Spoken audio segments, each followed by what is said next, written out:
Regresamos. Yo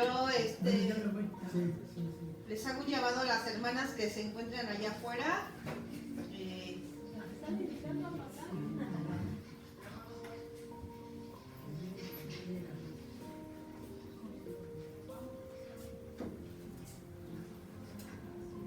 Está el calor un poquito fuerte, ¿verdad? Pero ahí donde está usted, hermano Félix, está muy bien, ¿verdad que sí? Por eso ni se mueve. Ya conocemos ese lugarcito, ya sabemos que ahí está, se refresca uno, porque todo el aire da hacia abajo, ¿verdad que sí? No mucho, pero sí. Bien, eso es Ya no tengo el consuelo de que estoy llamando, ¿no? Sí, pues sí, ahorita todos buscamos, ¿no?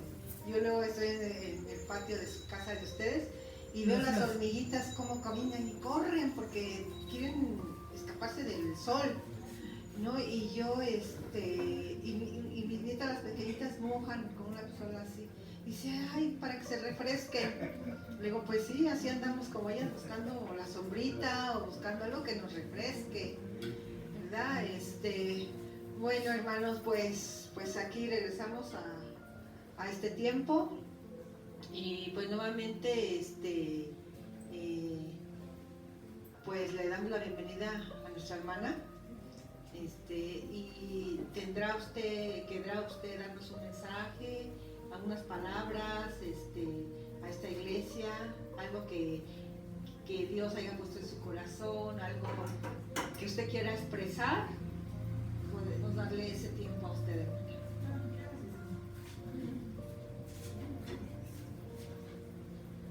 Pues nada más agradecerle sus puertas abiertas que siempre. ¿Gusta pasar para acá, por favor? Se parece el hermano.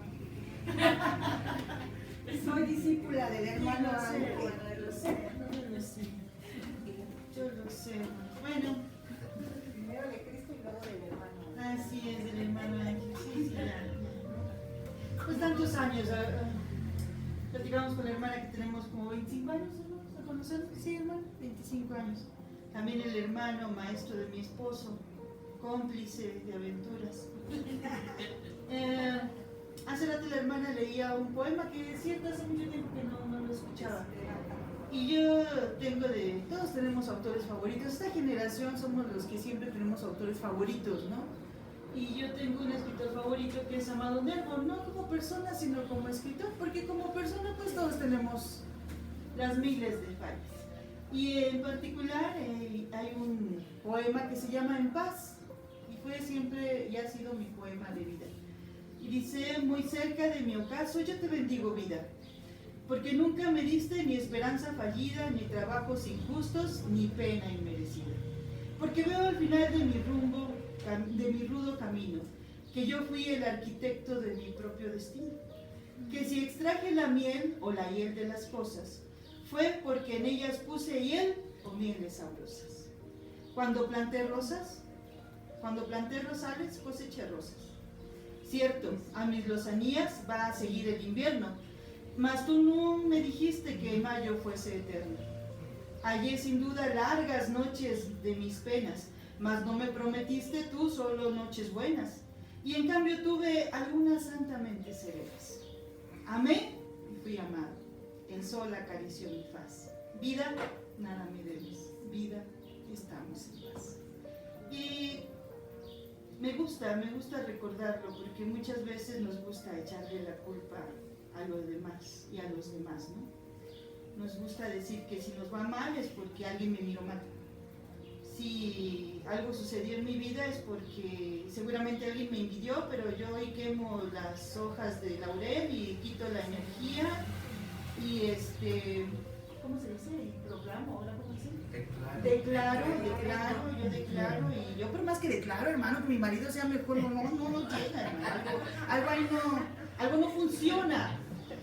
Pero en la vida no, nada más basta declarar. En la vida Dios nos permite reconocer. No hay un cristiano imperfecto. Hay hombres que todavía tenemos que seguir viviendo. No tenemos la vida perfecta para los demás, pero para Dios sí. Le decía yo a mi hermana hace rato, a lo mejor nuestros compañeros solo conocen que acabamos de entrar, pero Dios conoce toda nuestra trayectoria. Y el Salmo 51 es el que me gusta decirle a Dios. Dice, hazme oír gozo y alegría, y se recrearán los huesos que has abatido. Esconde tu rostro de mis pecados y borra todas mis maldades. Crea en mí, oh Dios, un corazón limpio, y renueva un espíritu recto dentro de mí. No me eches de delante de ti, y no quites de mí tu Santo Espíritu. Vuélveme el gozo de tu salvación, y espíritu noble me sustente.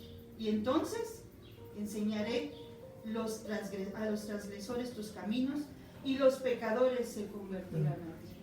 Y entonces esto nos enseña que David reconocía el pecado que había cometido, pero que no estaba dispuesto a cargar siempre con ese pecado. Que ya lo reconoció, ya lo vivió, en este momento lo estaba sufriendo con la muerte de su hijo, y entonces estaba siendo liberado ya de esa carga que él mismo se había echado encima. Y no es por la muerte del hijo, sino el reconocimiento del pecado. Entonces, no es malo ser una madre bondadosa, cariñosa, o un padre severo, o alguien que solo nos gusta ver el día de hoy y mañana Dios dirá. Eso no es lo malo. Lo malo es aferrarnos a ellos y de ellos pensar que de ello depende cada día de mi vida. Mi día depende de Dios. Y creo que volteemos a vernos. Miren la generación que estamos aquí. La generación que quien tuvo tiempo de sufrir una depresión en su juventud, ¿no? De un chanclazo nos quitaban la depresión. ¿Qué pasaba cuando usted le decía a su mamá, ay mamá, es que hoy estoy triste? Pues trapea mi vida, ponte a lavar para que se te quite la depresión, no haz algo. ¿Y qué abuela de ustedes no les dijo que el ocio es la madre de todos los vicios? Bueno, somos esa generación que se cae y se levanta. Somos esa generación que se equivoca y retoma. Y no nada más somos esa generación, sino que Dios nos rescata. Y hace rato nos decían, vive un día a la vez, pero aprendimos, ¿no?, a vivir un día a la vez. Sobre todo el mexicano aprende a vivir un día a la vez. No nos interesa el mañana. Pero si nos preocupa, que hacia dónde voy a ir. ¿Y hacia dónde vamos a ir? Si ya no estamos aquí, ¿hacia dónde iremos? ¿Hacia dónde? Hermano, aquí hay que trabajar en eso. ¿Hacia dónde vamos a ir si no estamos aquí? Yo con Dios, yo compré boleto directo, no sé usted. Yo no pienso pasar por el purgatorio de quién sabe quién, ni de aquí a que me platiquen las novenas, porque la verdad no quiero alcanzar la séptima. Entonces, pues, agradezco nuevamente la amistad, la hermandad, el que tengamos una iglesia con puertas abiertas, el que tengamos un pastor que a pesar de que por el hecho de tener un corazón tan grande, vean los resultados, ¿no? Un corazón bondadoso y grande, ¡ay, está cansando el corazón! Cuídenlo, por favor. Pero Dios le da esa plenitud de vida y de fuerza. Y yo creo que nos vamos, el día que el Señor nos llame, con satisfacción, porque no llevamos una vida parasitaria. Dios nos permitió enseñar, nos permitió aprender, nos permitió cambiar vidas. Miren, han sido tocadas sus vidas por las predicaciones de los hermanos, han sido tocadas todas nuestras vidas. Ha habido un gran cambio. Y de aquí no sale como entró, sale diferente, sale descargado, sale con esperanza, sale con aliento de vida, sale con nuevas amistades, sale con nuevas responsabilidades. Y eso es la iglesia. Yo aprendí del hermano Ángel y el hermano Roberto que la iglesia es una institución terapéutica hecha por Dios para la bendición del hombre. Y entonces mientras nosotros venimos aquí los domingos a vernos, a saludarnos, a dar testimonio de lo que Dios ha hecho en nuestra vida, pero sobre todo a recargar la batería y la fuerza para salir allá afuera y decirle a los de allá afuera que todavía tienen esperanza de Él y que no necesitan ponerse nopales en la espalda y caminar de rodillas, no necesitan eso. Y al pecador, al más perdido, decirle que tiene alguien que derramó su sangre por él y que a lo mejor yo no lo veo tan importante, pero que hay alguien más arriba que yo y divino que sí le dio ese valor, que derramó también su sangre. que, hermanos, pues en Cancún tienen su casa. No les puedo dar la llave porque la dejé allá, pero en Cancún tienen su casa. Y les agradezco de parte de mi esposo, que estoy 100% segura que si estuviera aquí, estaría diciendo lo mismo. Que allá tienen un hogar, una mano y una mesa, que es lo más importante que el cristiano necesita. Porque para recostarnos solo basta nuestro brazo. Que Dios les bendiga. Gracias. Gracias. Muchas gracias, hermana Rita. Bien, pues entonces pues le dejamos el lugar a nuestro hermano Roberto. Adelante, hermano Roberto.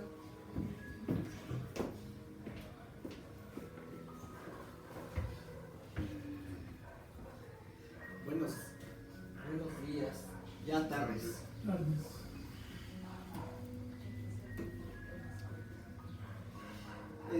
Pues sigo agradeciendo a Dios, a los pastores, a las pastoras que me permiten compartir la fe, la esperanza, el amor en este lugar. Pues gracias, hermanas, hermanos.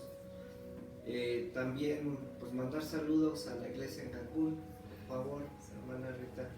Siempre es muy grato que nos podamos unir también en el Caribe y esperamos ir al Caribe y estar con ustedes muy pronto y pues sufrir un poquito también en el calor con un coco, con ginebra, una michelada o cosas de estas que son ricas. Y también pues mande saludos, por favor, al hermano Francisco, a José Esteban, a la familia, a las hermanas, hermanos, a los amigos. Y bueno, pues también como no los he visto, pues felicitar a todas las que practican la maternidad, a todas las mamás que no tuve la oportunidad de verlas, felicitarlas.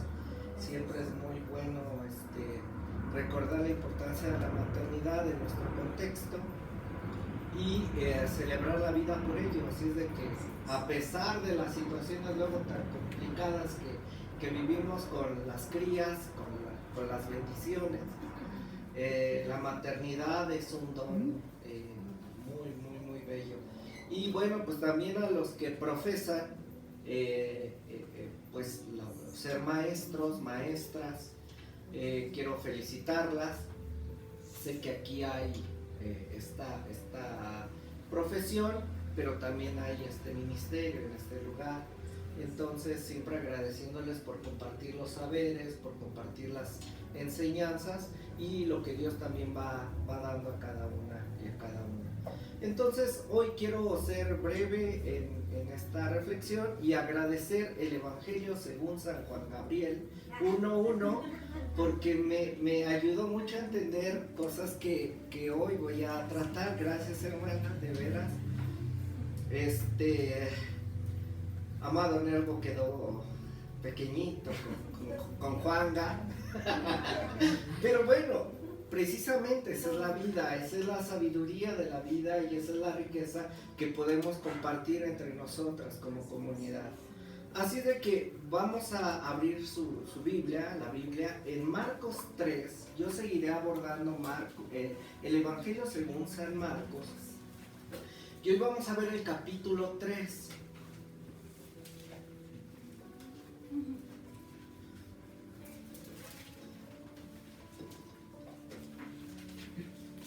Marcos 3, del versículo 13 al 19. Lo voy a leer de una versión que se llama la Biblia del Peregrino y dice de esta manera, síganlo con su vista, pero no pierdan la cita. Dice, subió a la montaña Jesús, llamó a los que él quiso y se fueron con él. Instituyó a 12, a los que nombró apóstoles, para que estuvieran con él y para enviarlos a predicar con poder de expulsar demonios. Instituyó a los 12, a Simón, a quien le dio el nombre de Pedro, a Santiago, el de Zebedeo, y a su hermano Juan, a quien nombró los hijos del trueno: Andrés, Felipe, Bartolomé, Mateo, Tomás, Santiago, el de Alfeo, Tadeo, Simón el celote y Judas Iscariote, el que él mismo lo entregó.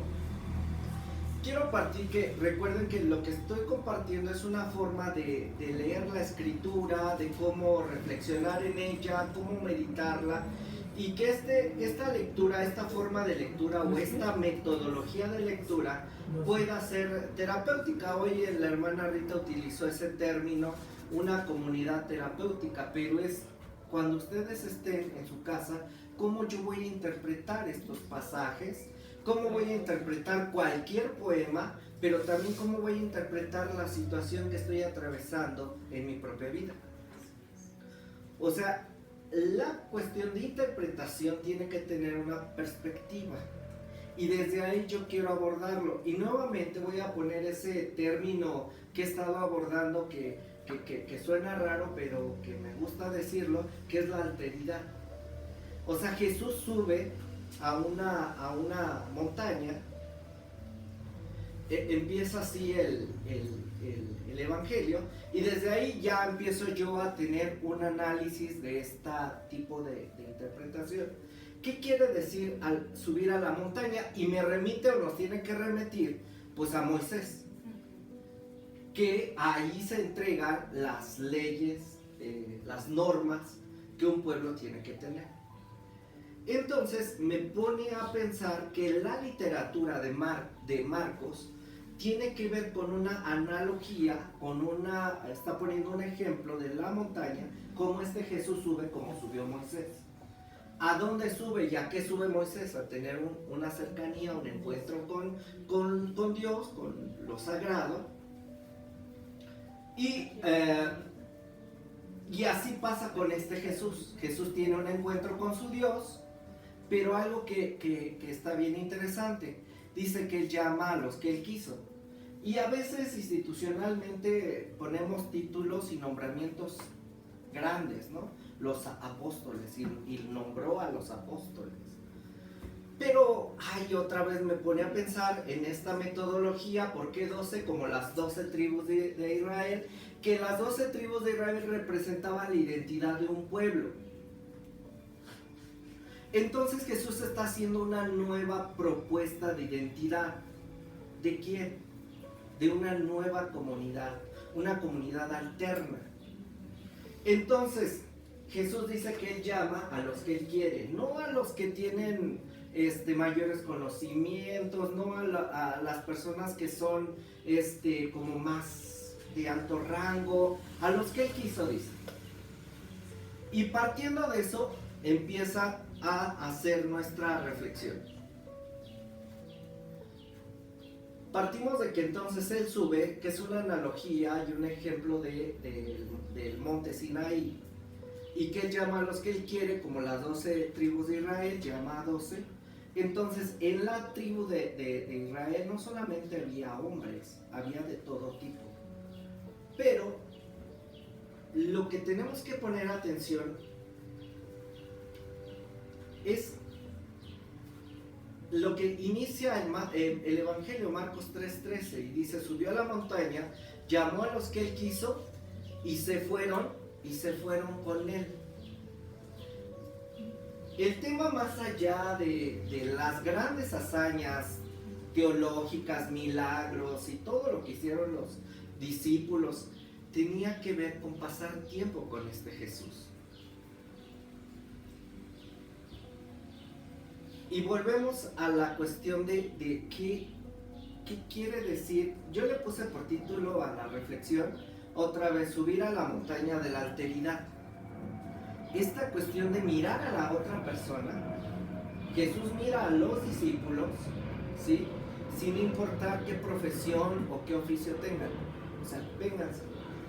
Hay uno, pues, que es un celote, un cobrador de impuestos, o sea, como que no eran de buen nombre algunos de ellos.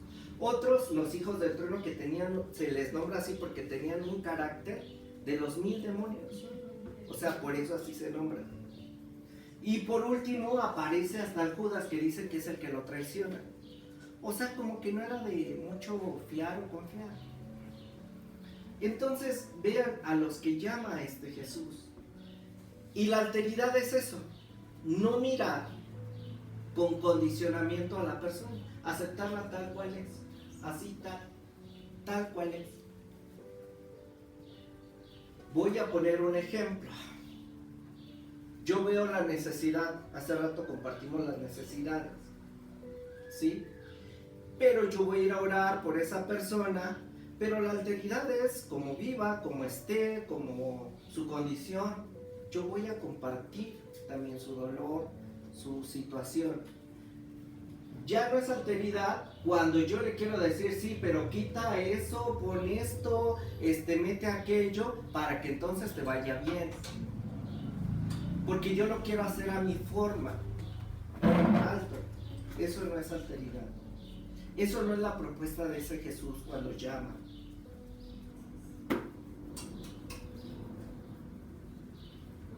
Para activar esta mirada crítica a este texto, y vuelvo, o sea, vamos al texto, pero puede ser ante cualquier situación. Vamos a lo que Paul Ricoeur, este filósofo, hace en su metodología de la sospecha. ¿A quién beneficia teológicamente, económicamente, socialmente sostener la idea de que la intimidad de Jesús y el poder de sanar solamente le pertenece a un grupo, que eran los apóstoles? Si la montaña de Marcos disuelve las jerarquías puritanas del templo, ¿por qué entonces los sistemas eclesiales siguen usando este pasaje para subordinar los derechos humanos y la dignidad de las personas que no están ordenadas o que son ministros laicos ante una casta clerical? Sigo preguntando, ¿qué intereses institucionales se protegen al invisibilizar que el llamado original de Jesús no fue para administrar un poder sagrado, sino para aprender a convivir y habitar con la diversidad del otro? Bajo esta metodología de la sospecha, me llama la atención por qué nombran a Judas hasta el último. ¿Cómo es que podemos evaluar estas estructuras si es que Judas, a pesar de que entrega a este Jesús, también está al margen de la historia? Y me puse a ver, bajo esto, cuáles eran las características o el síntoma que aparecen en las comunidades de fe, en una sociedad, de aquellas personas que tienen el monopolio de la iglesia, por ejemplo, de la jerarquía, del poder social, político, económico. Entonces, la lectura tradicional e interpretación literal de que Dios llama a los 12 tiene que ver con una visión privilegiada solamente. Mantiene la idea que solo unos cuantos elegidos tienen el derecho de estar con Jesús y administrar los dones, la gracia, y poder decir quiénes entran al grupo selecto de este Jesús. Hay algo que también es una cuestión enfermiza y es una conducta muy vista que se le conoce como el clericalismo y la anulación de la otra persona. ¿Esto qué quiere decir? Que esta posición anula lo que les digo, mirar al otro así como es, a la otra así tal cual es, por cómo piensa, por cómo viven, por cómo actúan, y su visión siempre va a ser sectaria. O sea, esto es, yo tengo la verdad, yo te voy a decir cómo vivir, cómo tienes que conducirte, porque yo tengo la verdad.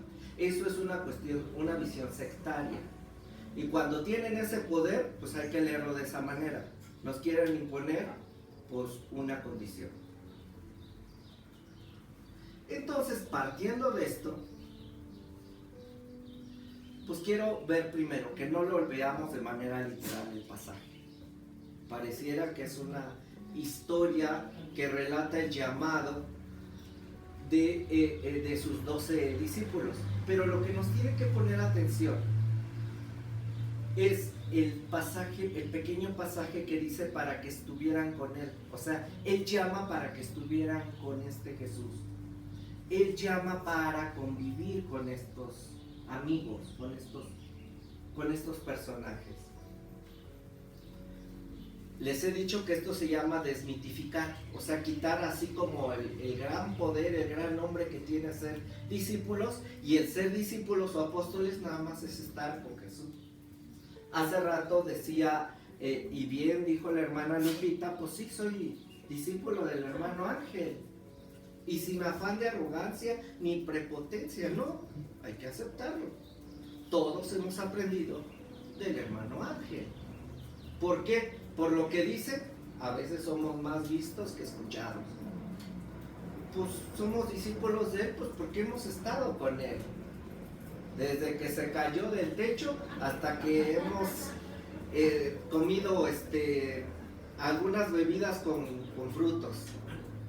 Entonces, porque hemos convivido con él. Esa era la misión del llamado a ser discípulos, a pasar tiempo con ese Jesús. Entonces lo que quiero quitar es esa estructura gloriosa, extraordinaria, que hemos puesto a personajes que también eran como nosotras, como nosotros. Pero el pasaje central tiene que ver con pasar tiempo con él, escucharlo hablar, escucharlo reír, escucharlo llorar, pasar tiempo con esa persona. Yo le puse que hay que santificar lo cotidiano, o sea, pasar el tiempo con él. Y Leonel Godoy, en la misa nicaragüense, utiliza una canción hermosísima que dice: yo soy el Dios de los pobres, el Dios humano y sencillo, que está con Don José, con el Señor del Chicharrón, con el de las Nieves. Ese Dios es el que está ahí, ese es el discípulo de Jesús, el que está vendiendo también sus dulces, el que pasa tiempo en ese hospital, también con esa vocación, dando cuidados y atención. Es el que va a estar con usted, hermana, el día de su estudio. Ese Dios que va a estar ahí atendiéndola a través de la anestesia. Ese es el Dios. Pero ¿qué hay que pasar? Él va a pasar tiempo con usted. Ese es el llamado al discipulado. Pero para eso necesitamos que tener una mística, una interpretación con los ojos bien abiertos. El seguimiento de Jesús no consiste en una espiritualidad de evasión, de cerrar los ojos ante el mundo, sino ante una compasión activa que los abre de par en par ante la situación del próximo. Nosotros leemos, y pienso que leemos un poquito equivocados, uno de los mandamientos, y que aparece como primogenio dentro del pensamiento hebreo y cristiano. Amarás al Señor tu Dios como a ti mismo y a tu prójimo como a ti mismo. Realmente ese no es el sentido de este texto. Dice, habla de la otredad y la alteridad. Ama a tu prójimo porque eres tú mismo. Lo que dice Levinas, ese rabino, cuando dices que tú te estás viendo en el espejo, tú te estás viendo en el otro como en ese espejo.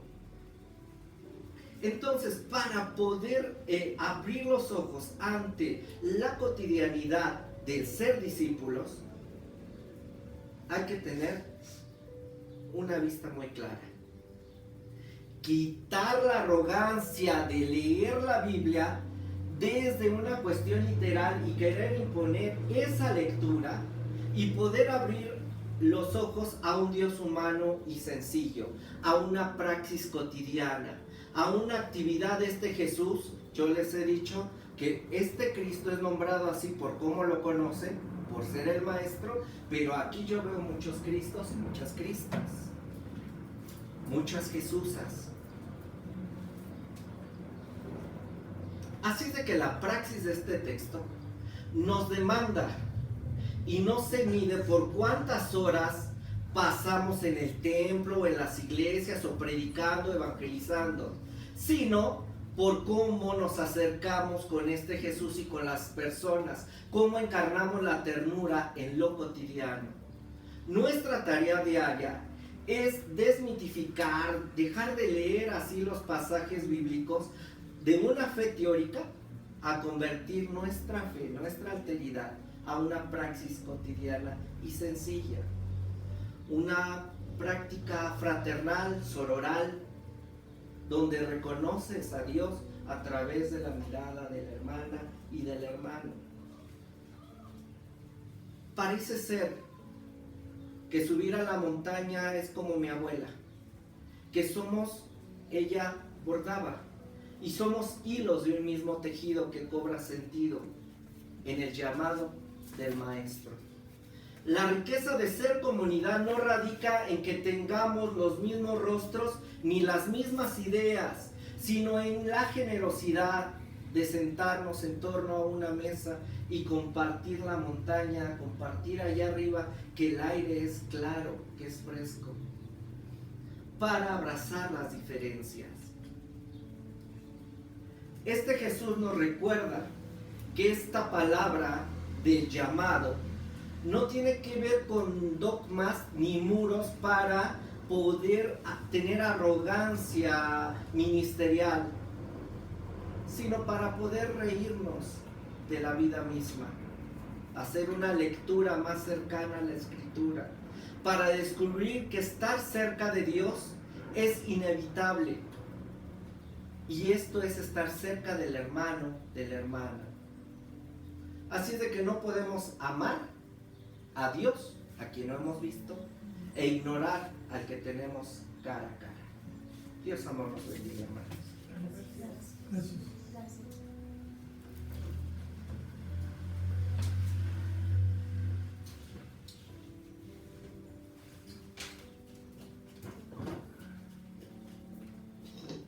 Gracias, hermano Roberto. Gracias.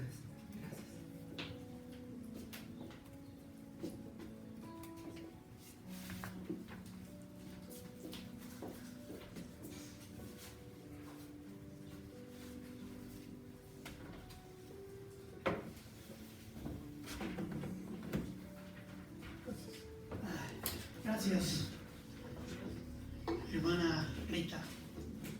Siempre me inspiran sus palabras. Por eso, ¿sabes? Cuando teníamos reunión de iglesias allá en el templo donde estaba hablando Francisco, ya deje que la hermana Rita hable, y usted siempre se escondía. Nunca. Entonces ahorita que me dijo nuestra hermana Rita, la pastora, pasaría la hermana Rita, le digo, no sé, casi no le gusta, pero por respeto vamos a preguntarle, pregúntele a ver si quiere pasar. Y qué bueno que pasó, hermano. Siempre es un gusto y una bendición escucharla. Yo siempre les he comentado, porque es parte del entendimiento, ¿no? De lo que uno a veces va aprendiendo. La esposa de un pastor, pues es pastora. La esposa de un científico es científico. La esposa de un doctor es doctora o enfermera. Pero ellas dicen, no, nosotros no somos pastoras. Pastora es el hermano Roberto y el hermano Francisco y yo. Pero ellas no quieren ser pastoras. Pero aclaro que sí son pastoras. Lo que pasa es que ellas casi no les gusta subir a un púlpito. Pero eso no quiere decir que no sean pastoras. Jesús dijo, ¿sí? El buen pastor su vida da por las ovejas. El buen pastor su vida da por las ovejas.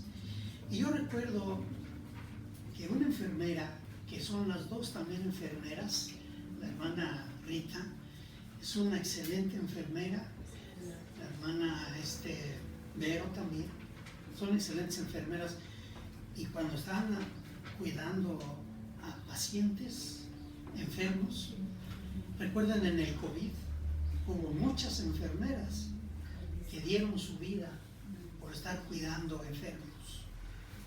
Entonces el buen pastor su vida da por, y estas dos mujeres dan su vida cuando llegan a su trabajo, al hospital o al centro médico, ellas dan eso. Así que, aunque digan que no son pastoras, son pastoras. Amén. Ya lo declaré. Bien. Hermanas, Dios les bendiga. Bueno, tienen ustedes una hoja que no me va a dar tiempo explicar los 8 conceptos en cuanto a sanar el alma en el libro de Deuteronomio. Solamente me voy a quedar con el primero a lo mejor, pero es el que nos da una claridad que realmente hasta nuestros tiempos es importante. Y antes de empezar a leer Deuteronomio, lo que les quiero leer es este reportaje que lo saqué del libro del periódico La Jornada, el jueves 14 de mayo, hace una semana, hace unos días. Y entonces, relacionando los temas que damos a veces, pues tengo que estar enterado de lo que sucede en el mundo. Porque como Pablo, nosotros no predicamos dando golpes al aire. Dice, yo no doy golpes al aire, yo tengo que saber exactamente qué mensaje traigo para ustedes de acuerdo a lo que sucede en la vida y lo que sucede en el mundo. Y así debe de ser, ¿verdad?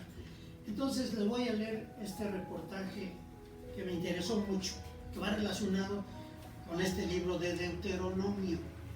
Bien, dice, Trump y los secretarios en acto para imponer cristianismo conservador. Y entonces algunas notas que son de Jim Carson y David Brooks, famosos reporteros, ¿sí? Son corresponsales de Washington y de Nueva York. Dice, los funcionarios con los más altos cargos en seguridad nacional del gobierno de Donald Trump se sumarán al líder de la mayoría republicana de la Cámara Baja este domingo, o sea hoy, a un festejo cristiano nacionalista en el centro de esta capital, cuyo propósito, dice aquí, explícito, es imponer una visión conservadora de ese credo en Estados Unidos que se aproxima a sus 250 aniversario, a pesar de la prohibición constitucional de establecer una religión oficial en Estados Unidos, igual en México, o sea, una prohibición de establecer una religión oficial. Bueno, pero va relacionado de la mano con lo que sucede también aquí. Dice, el acto es sobre la historia y los fundamentos de nuestra nación, la cual fue construida sobre los valores cristianos de la Biblia. Esto es realmente una rededicación del país a Dios, resaltó la asesora de fe de la Casa Blanca, Paola White, a los organizadores en una reunión virtual este mes. En el programa solo hay uno no cristiano, un rabino judío, ultraderechista, que ha endosado el uso de la tortura. El secretario de Guerra se adhirió a una secta cristiana ultraconservadora encabezada por un pastor que abiertamente aboga para que el derecho al voto sea exclusivo de hombres, prohibir mezquitas, la aplicación de la ley bíblica y de normas que anulen la sodomía, es decir, un fundamentalista religioso. Por último, varios de estos líderes religiosos, incluidos Maldonado y Rodríguez, que son conocidos nuestros porque han estado en algunas convenciones, afirman que los cristianos tienen el deber de votar por Trump y los republicanos. No sorprende que el mitin religioso de este domingo incluya un esfuerzo para movilizar a las bases cristianas y apoyar a los republicanos en las elecciones intermedias de noviembre.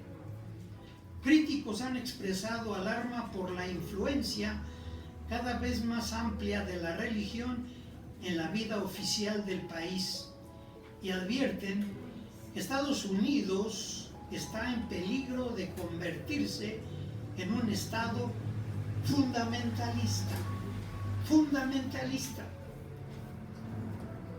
Cuando se entiende y se escucha la palabra fundamentalista, es de pensarlo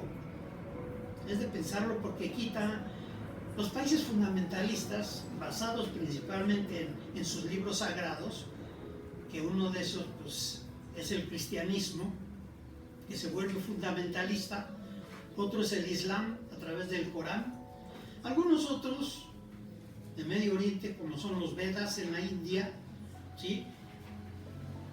Y me atrevo a decir que queda excluido en algún momento dado, ¿sí? Algunas prácticas que en algún país de Medio Oriente se realizan, y que es mucho, el budismo.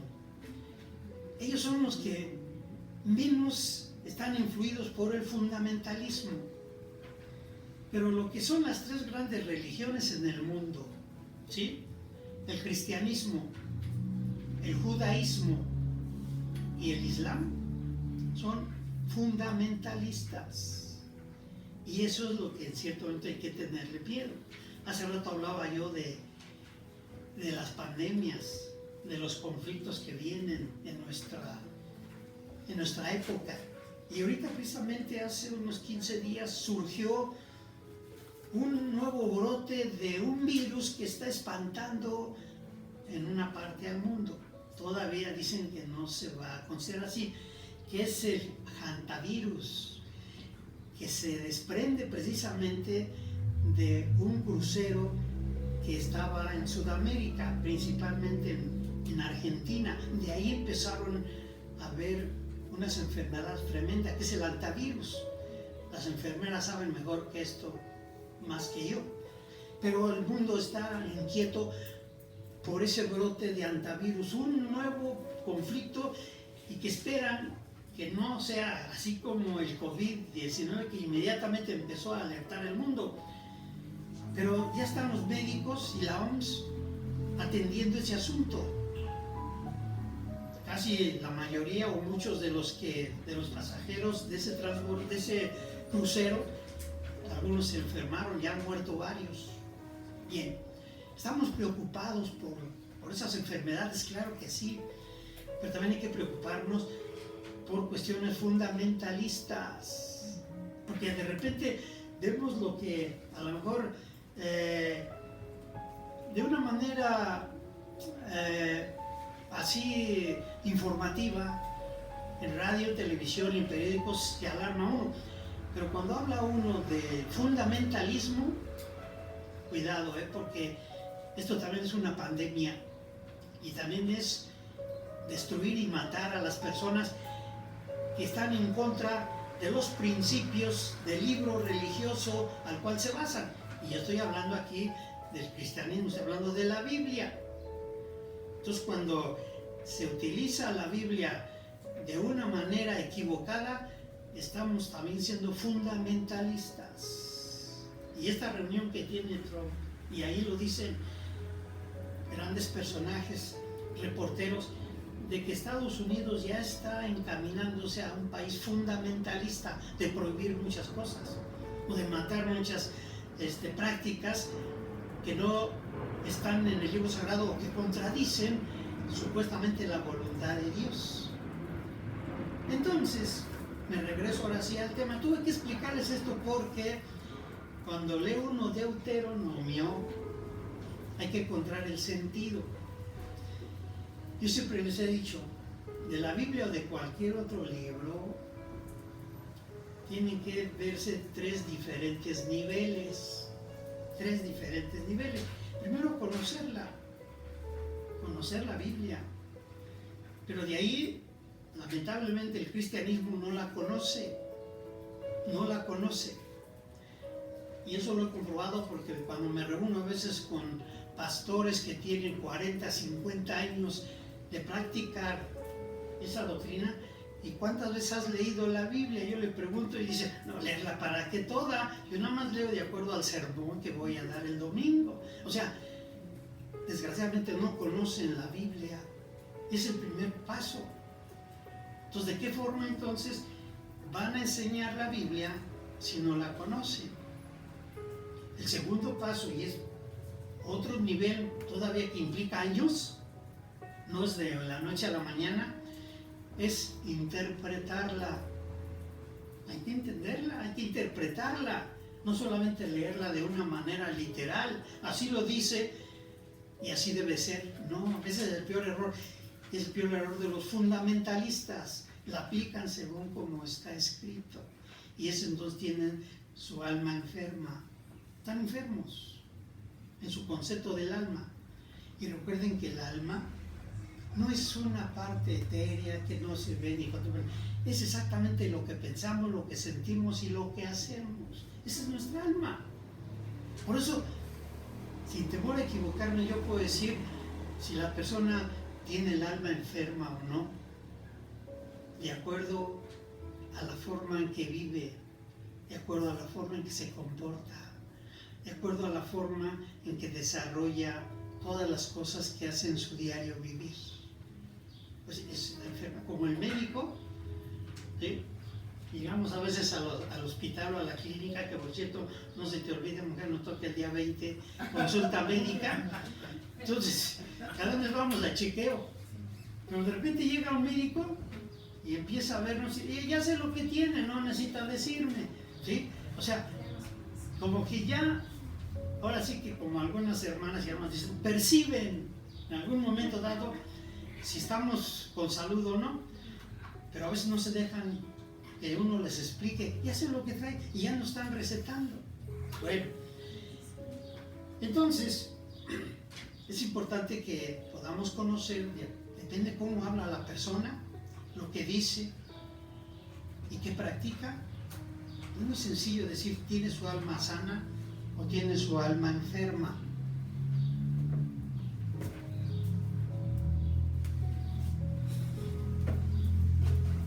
Y ahí entonces pasamos de ese estado, de un conflicto, de un alma con problemas, hacia un estado de luz y de tranquilidad y de salud mental. Bien, entonces, este otro no sé por qué no apareció ahí, pero lo regreso. Ahí están los 8, pero no voy a empezar con el primero. Deuteronomio significa, el significado de ahí hay que empezar a verlo. Significa repetición. Deuteros y nomio significa repetir lo que ya se había dicho antes. Lo que había escrito Moisés en los primeros 4 libros, Génesis, Éxodo, Levítico y Números, eso mismo llega a Deuteronomio porque ya Moisés iba a fallecer, iba a morir, y repite nuevamente parte de esas leyes. Y aquí es donde viene el problema. Cuando nosotros repetimos y volvemos a hacer las cosas que están mal, y nuevamente las volvemos a hacer, es que no nos dimos cuenta de que estamos cometiendo un error. Y nos gusta tropezar con la misma piedra. Tropezamos y tropezamos y volvemos a caer, y finalmente no la apartamos. ¿Cuántas anécdotas hay de que pasas por una piedra, te tropezaste, pero ahí la dejaste? Tenemos la obligación y la responsabilidad de quitarla. Entonces tiene que ver con la tercera etapa de la lectura de la Biblia. La primera es conocerla. ¿Cuántos libros son? Y si son varias versiones, ¿cuántos libros trae la Biblia católica? ¿Cuántos libros trae la iglesia, la Biblia evangélica? Entonces de ahí es donde empezamos a conocerla. Pero repito, muchos no la conocen. La segunda parte es interpretarla. Poder interpretar el texto. Y entonces poder decir, ¿los teólogos lo interpretaron bien o no lo interpretaron bien? Porque los teólogos del primer siglo aún todavía les prenden veladoras, porque piensan que lo que ellos dijeron en el primer siglo, eso es inamovible, eso no se puede mover. Y hay advertencias en la Biblia, hay de aquel que le agregue o le quite a esta profecía, porque entonces Dios traerá todas las plagas que trajo en Egipto. Entonces le tienen miedo a la mayoría. Yo afortunadamente yo perdí ese miedo, y cuando yo reinterpreto, ¿sí?, entonces viene la tercera etapa. Lo interpreto de una manera adecuada para el tiempo en que estaba. Pero viene la tercera parte, que es la más complicada: reeditar. Y en la Biblia se necesita reeditar, hacer otra Biblia. Entonces, ahora sí voy con el libro de Deuteronomio capítulo 3, versículo 7. 3. Deuteronomio 3.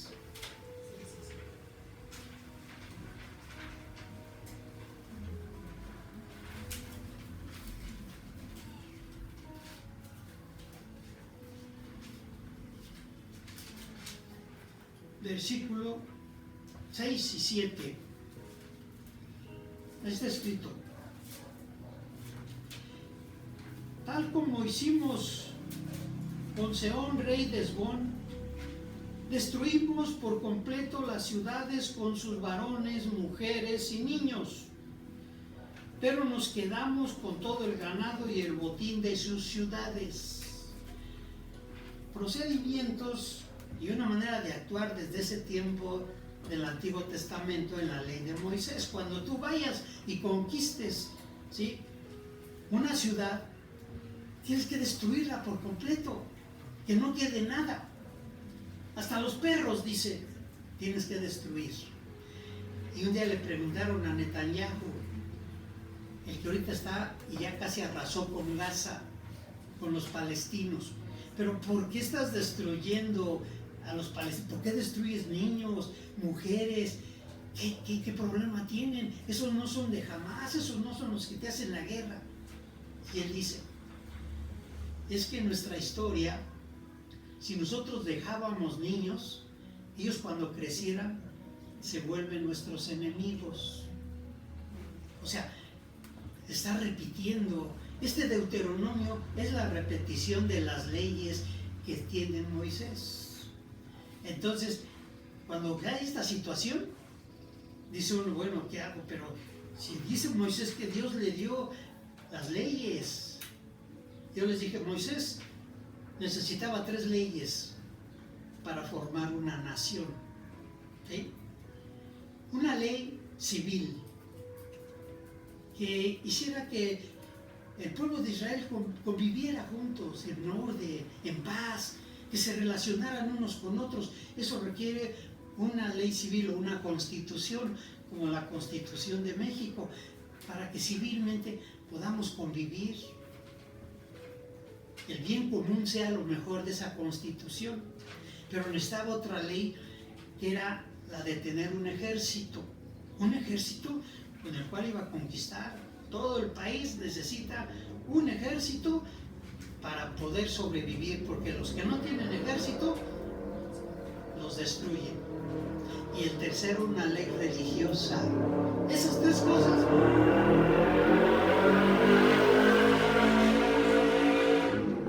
Esas 3 cosas fue el acierto de Moisés de acuerdo al pensamiento humano, ¿sí? Una ley civil, ojo por ojo y diente por diente, para que aquel ya no tenga el deseo de golpearte o de lastimarte. Hazles tú lo mismo. Esa era su ley civil, en algunos momentos, pero otras sí acertadas.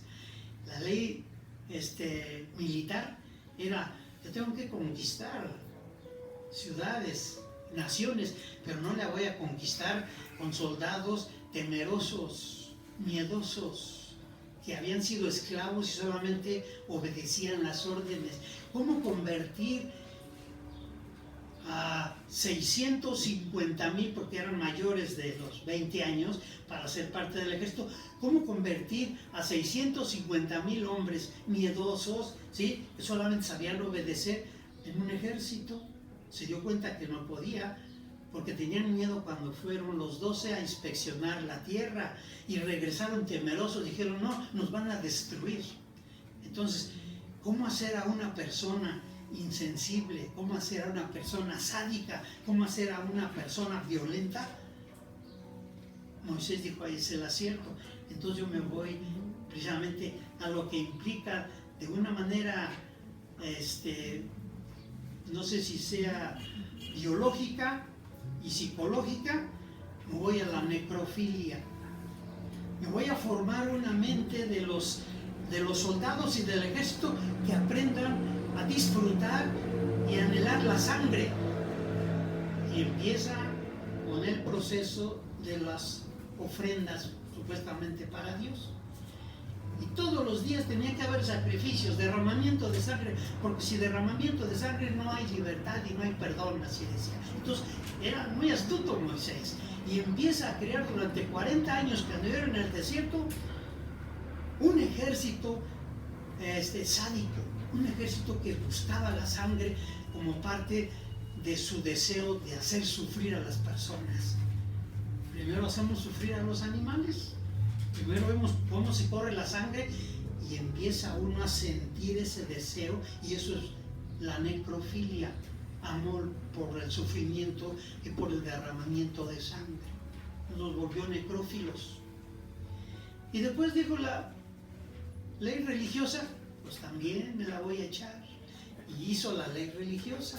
Y ahí está el Deuteronomio repitiendo las cosas que él hizo y a nuestro tiempo sigue.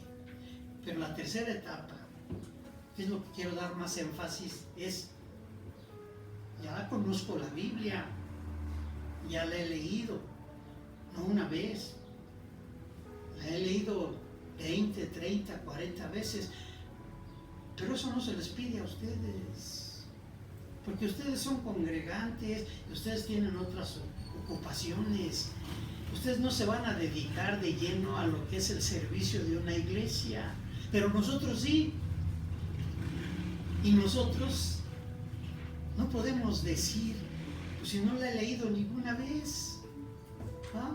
Pero yo solamente con que le pida al Espíritu Santo que me guíe, que voy a predicar el domingo, ya con eso ya soy pastor. Por eso el cristianismo está realmente en una condición lastimosa en el mundo.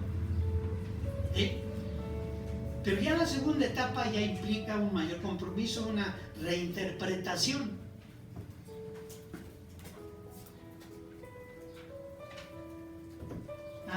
Ahí ya no es lo mismo. Ahí ya se diferencia de las personas que solamente leen a cuando ya se ocupa uno en interpretarla. Son las bases teológicas. Pero la tercera etapa, que es la más complicada y que pocos lo hacen, el hermano ha citado a Paul Riquet, ¿dicen? Paul Riquet y algunos otros. Yo he citado, por ejemplo, a ¿cómo se llama este psicoanalista? Carl Jung, ¿sí? Un poquito acerca también de otros. He hablado de Nietzsche, Federico Nietzsche. Bien, pero aquí el asunto es, esta tercera etapa es la reeditar, cambiar. Y este pasaje que dijo el hermano, ama a tu prójimo como a ti mismo, está reeditando algo cuando dice así no se interpreta, así no es. La reinterpretación de Paul Riquet es: ama a tu prójimo porque eres tú mismo. Vean la interpretación.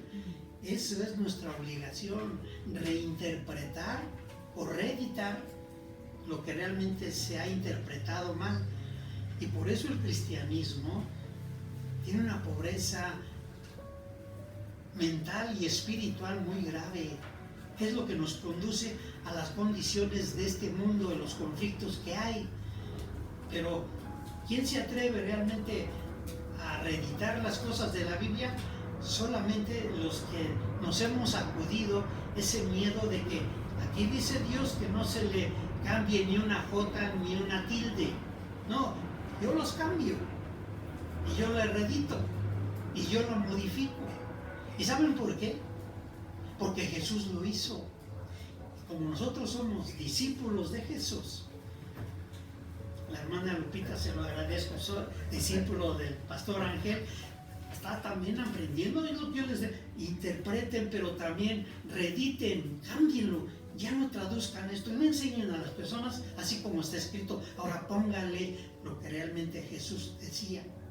Solamente voy a mencionar dos cosas de cómo Jesús, ¿sí?, reeditaba las cosas, las tomaba del Antiguo Testamento y las reeditaba y las ponía en su doctrina principal. El cristianismo, el verdadero cristianismo, es la enseñanza de Jesús de toda la Biblia reeditada, no solamente traducida de igual forma. Jesús reeditaba todas las palabras. Y está escrito, dice, en el libro, una de las leyes más difíciles, ¿sí?, en Éxodo 20, está escrito, no matarás. ¿Ah? No matarás. Entonces Jesús la toma y la reedita. Sí, ahí dice la ley que no matarás. Pero yo os digo que cualquiera que insulte, que dañe a su hermano, que le diga raca, ya lo está matando. Eso es editar, reeditar las cosas, no dejarlas como están. Y aquí pocos se atreven a hacerlo. De los que yo en cierto momento reconozco, al hermano Francisco, él también a veces veíamos algunos asuntos y él realmente empezaba a ver las cosas de una forma diferente. El hermano Roberto también, cuando yo platicaba con él, ya veía que la hacía de diferente forma. Pero algo común entre los dos, y lo voy a decir porque también están sus esposas, es que los dos fueron a un instituto teológico diferente a lo que la iglesia a ellos les mandaba. Ellos ignoraban las leyes de su iglesia. El hermano Francisco, Iglesia Bautista, ¿ah?, y el hermano Roberto, la interdenominacional, ¿ah?, y la hicieron a un lado y se fueron a estudiar a un instituto teológico, por separado, claro.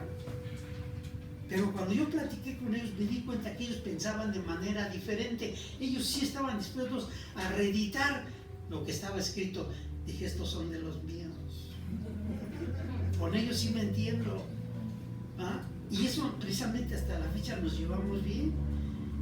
Bueno, la segunda y última manera en que Jesús reedita las cosas, un día iban, dice, por los sembradíos en un sábado, porque en la ley Moisés dice, tienes que guardar el sábado, en ese día no tienes que hacer ningún trabajo, porque Dios hizo los cielos y la tierra en 6 días y descansó el 7º día. Así que el sábado es sagrado para los judíos.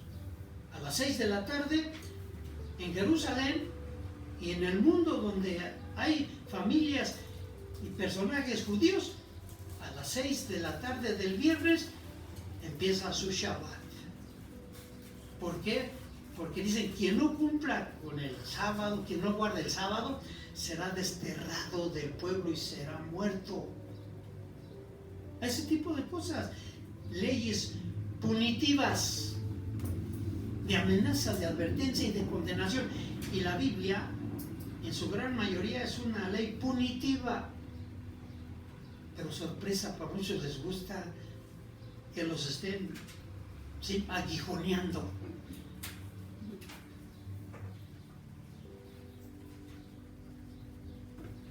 Decía Eric Fromm, tienen miedo a la libertad. El miedo a la libertad está en la gran mayoría de los hombres y de las mujeres, porque para ser libres necesita uno sacudirse el yugo de aquellos que oprimen. Y hasta la fecha todavía hay muchos y muchas en la cuestión religiosa que no les gusta ser libres ni pensar. Quieren que el pastor piense por ellos, que la pastora piense por ellos. ¿Qué hago, pastor? ¿Sí? Tengo muchos problemas, dígame qué hacer. ¿Sí? y hacen largas filas esperando. Entonces, no les gusta ser libres. Para este asunto, Jesús dijo, ¿sí? Ese día entonces pasaron por un sembradío y empezaron a arrancar espigas para comer. Y cuando los ven dicen, ¿por qué tus discípulos violan la ley del sábado? ¿Por qué hacen esa labor de trabajar y de arrancar espigas? Está escrito en la ley que había que guardar el sábado, pero Jesús lo reedita y lo cambia. Y les dice, ¿no oyeron ustedes cuando David, teniendo hambre, llegó al templo y comió de los panes de la preposición que estaban ahí? Solamente era para los sacerdotes y no era lícito para que alguien comiera. Y David comió. Pues el Hijo del Hombre es mayor que David. Y yo les digo, el sábado, oigan la reeditación, la reeditación es tumbar eso, dejarlo ahí, pero en darle la interpretación correcta. El sábado, ¿sí?,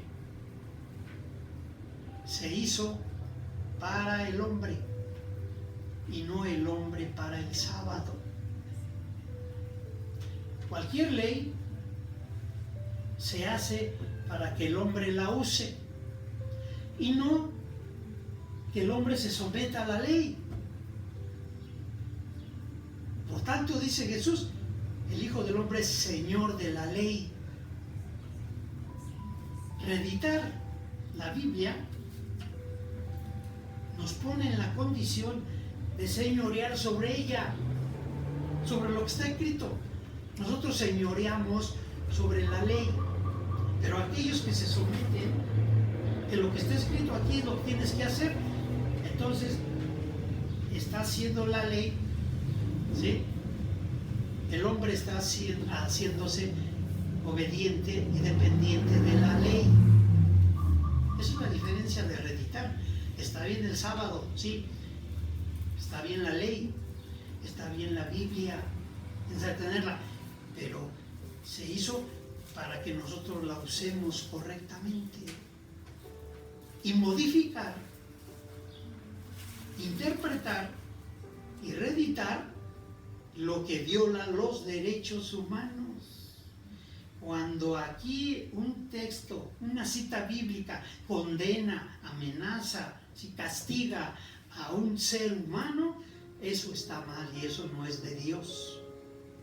Entonces ahora necesitamos estar en esa otra etapa, reeditar la Biblia, hacer nueva Biblia, pero realmente con la enseñanza de Jesucristo, una Biblia cristiana muy diferente a este tipo de Biblias que por años sigue sometiendo y obedeciendo, como en este caso en Estados Unidos, que quieren usar la Biblia literalmente para poder someter a todos los pueblos, no nomás al Estados Unidos. Así que entonces sí tenemos un gran trabajo, poder reeditar, primero interpretar y después reeditar y cambiar las cosas. En esta iglesia, por años yo he buscado que aprendan eso, que aprendan primero a leer, a conocer, segundo a interpretar y tercero a reeditar, a cambiarla. Y esos son los verdaderos cristianos y son los discípulos de Jesús, los que reeditan y cambian las cosas. Dios les bendiga, hermanos y hermanas. Bendiciones.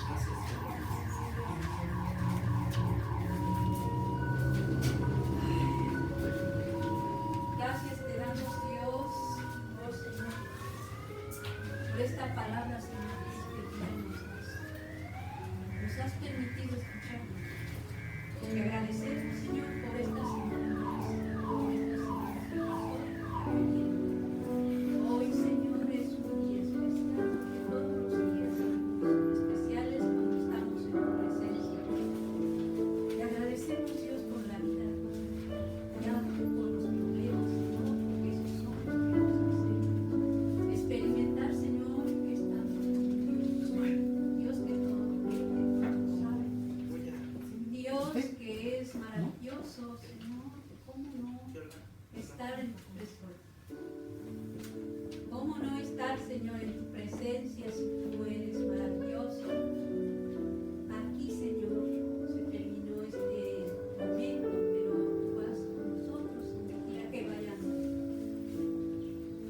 agradecemos y te damos gracias